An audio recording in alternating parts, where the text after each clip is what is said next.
So remember how we're playing this by ear?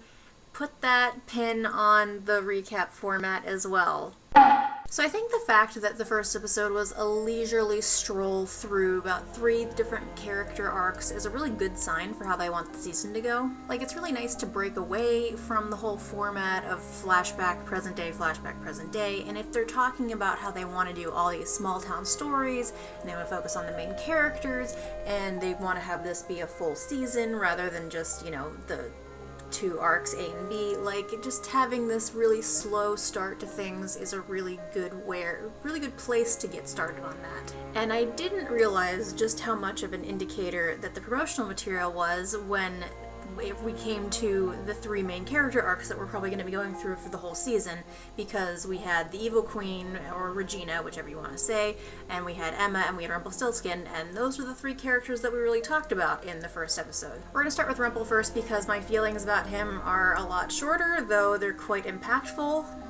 Go figure. I came away with some very surprising hope for Rumple and Belle away from this week, so hopefully things go places and things get better, but it's Rumpelstiltskin, so who knows. Because really, it is kind of skeezy that Rumple used this dream sand to get into Belle's head, and also, like, I was really confused for a while because I was like, but Belle put herself under a sleeping curse, so why isn't she in the netherworld and the fire room and all of that? Like, I thought that was how it worked, but then, like, Morpheus explained that only for an hour she has this nice dream, and then so, like, thanks for giving me an explanation for that, and I wasn't gonna have to be like, but we already know that the sleeping curse does this thing. And, like, yeah, everything that he did say was kind of a lie on top of another lie on top of another lie on top of some truth that was a grain of sand of truth. But the biggest takeaway from this is that Belle's not having any of that, and I really liked that. I like when Belle actually remembers that she's Belle and she does awesome things, so yay. And I think it was actually quite good for Rumple to see how Belle viewed the castle at first. It was a dark and scary place, and it also is a really good reinforcer that even though Belle was very brave in what she did and that she put on a brave front, bravery usually comes from being scared and you just do the thing anyway. So I think it's really good, and I also think that it was really good that the way that Belle perceived him changed during the dance, and not just in the way that we, like, harken back to season 4 when they talk about, like, it all starts at the dance and that was, like, kind of cute and whatever. Like, yes, it was a cute scene, and I did like it, and I was like, oh, this is the Rumbelle that I like and not the Rumbelle that I'm usually given. But the fact that her surroundings started to change when she realized, like, yes, this is this man that I kind of have been seeing a different side of, and maybe things aren't so scary after a while. Like, thematically, that worked really well, and I liked that. But at the same time, it honestly just kills me that Rumple, the thing is that, like, Rumple knows that this is the thing that Belle really likes, and he just refuses to do anything about it, and it's just so, it's infuriating and it's annoying, and it's just like, just be this person that she knows that you can be, and that you know that you can be because you want to, but also you don't want to. It's so just. But I do think that after talking to today's surprise plot twist, that Morpheus was not Morpheus and was in fact Rumple and Belle's unborn son, all grown up, and Belle giving him hell before walking out of Morpheus's temple and just leaving him there, I feel like maybe he'll think twice for longer than 5 seconds before going right back and being evil again. I hope. Probably not, because that's just how it goes, but, this show's about hope, so let's have some hope that Rumple doesn't rumple it up again.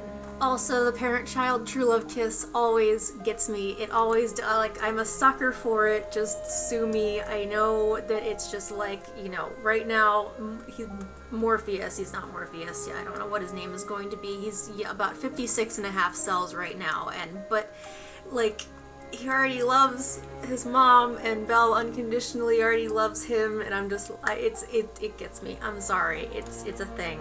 Just let it happen. And I actually wonder if any of this is going to have any kind of impact on Regina and Rumple's relationship, and just how Regina's arc and how she's dealing with things, how that's going to affect her relationship with Rumple. A couple of times during some scenes with Snow White, Regina, I was like, it might go a little bit better if this was a conversation happening with Rumple. I mean, it might be a little manipulative, but I feel like it would be more beneficial because, like, Regina and Snow are really working on repairing their relationship, and they're trying to be the mother-daughter family type thing that they never really got to be for one reason or another. But I still felt like this would be so much more beneficial for Regina coming from Rumple because they understand each other better, if that makes any sense. Like, Regina and Rumple, like, they get it, and Regina gets where he's coming from and why he is the way that he is and how he operates, and, like, she knows where to dig around to find little nuggets of truth and all the manipulation that he does, and, like, on some level, Rumple does really genuinely care about Regina, so, like, I don't know. I don't have any specific instances because, like, it was a passing thought and then it came back later and I didn't actually write down, like, this part right here, I really would like this to be between Regina and Rumple. Like, I didn't do that. I probably should have, but I just didn't. So, hold off on that for a little while, but I'm very interested to see how Regina and Rumple's relationship kind of changes over this season, if it changes at all, and how both of their narrative arcs of Rumple kind of dealing with this new family that's coming into play, and, like, how it's all affecting him, and then Regina and everything that she's going through affects their relationship and where that goes from here. So then we do have Regina, who is finally starting to deal with her grief about Robin, and she's lashing out and dealing with her sister and her niece, and honestly, having Regina lash out like that, like, she needed to say it because it was a difficult place, and, like, she kind of wanted to be alone, and I get that, but then, like, having Zelena come back with, you destroyed the part of you that was most like me without consulting me, like, this kind of just reminds me why I don't like Zelena, because she's really selfish and she hasn't gotten past that yet.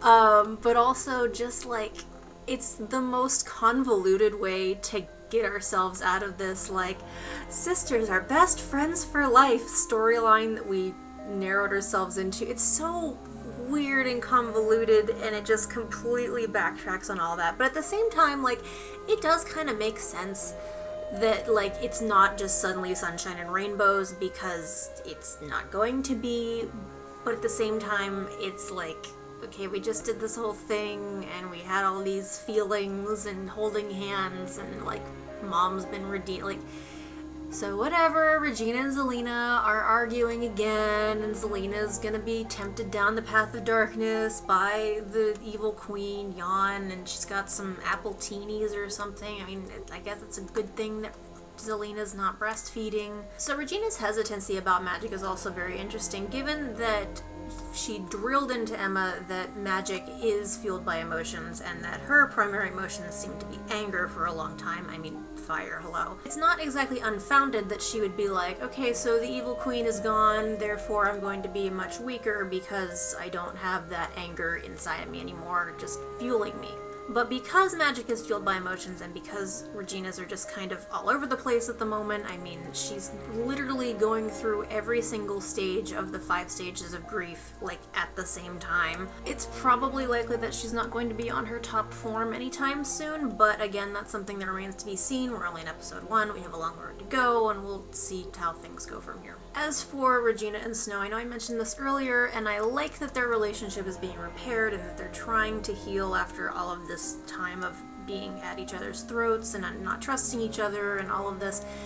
But, like, Snow needs to not parent Regina because, like, it's not her job, and also, like, her own daughter is 4 seconds away from a breakdown, and, like, where was baby Neil this whole episode? Is he with Granny, who's babysitting? I'm so confused about the state of the charming children and the fact that their parents just don't seem to care right now. So, now on to Emma and her whole host of issues. I really want to know when in the last 4 hours Emma started getting these premonitions, because we are still in the same clothes that we were wearing in the finale, and given the fact that we went from I love you lift kiss to let's go back to our house and make out like teenagers in our living room and then proceed to Chris on the couch while also indulging in Killian's red leather jacket kink, like, not enough time has passed for her to have these premonitions. So, like, apparently Emma's just starting to feel the strain, I guess, and she's just got these tremors, and she's having premonitions about her own death suddenly, and, you know, that's just what everybody wants to have happen. And because she doesn't understand, and she's really kind of freaked out about the whole thing, she's doing the Emma thing where she withdraws, and Killian's not having any of it, and he's not happy about it, and he lets her know that he's aware that something is wrong, but he gives her space about it. I mean, Emma has indulged in a lot of fairly risky behavior this episode, following Iago to who I assume is either Cassandra or Jafar in disguise for some reason. Hanging out with Hyde alone in a padded room, only a scream away from Nurse Ratched as being her only hope. Almost having unprotected sex in her living room. So really the fact that she had a vision of being run through by a sword is kind of par for the course of this episode. What interests me most is that the sword that she was fighting with and then got knocked out of her hand, because that's how it works, it vanished in a cloud of smoke, and the smoke was reddish purple, so it's not really Regina and it's not really Rumple, it's kind of both of their color magic. So that begs the question of who the downfall of Emma is going to be, the evil queen or Rumpelstiltskin. But Emma continues to lie, and Killian knows that enough to give her the half-drunk glass of whiskey instead of the full one that was sitting right there, and he lets her know, like, hey, so I'm gonna wait and be patient because, like, you know, you're my true love and all. But she does say that she's talking to Archie, and that's only half a lie for now, so again, Killian's kind of willing to wait for her to open up about it. Because honestly, all of this whole, like, ooh, there's gonna be a secret and it's gonna break up Captain Swan, like, the narrative around that is honestly just ridiculous, because Emma literally went into the underworld to drag his ass back out of being dead. So, like, not really gonna happen. The breakup's not happening. It's fine. Any news outlets that keep publishing those clickbaity headlines, it's honestly fine. Anyway, so I know I missed a lot this episode, and feel free to let me know in the comments down below what I missed, what you liked, what you didn't like, and we will have a grand old discussion, and I will see you guys in the next video. Okay, bye.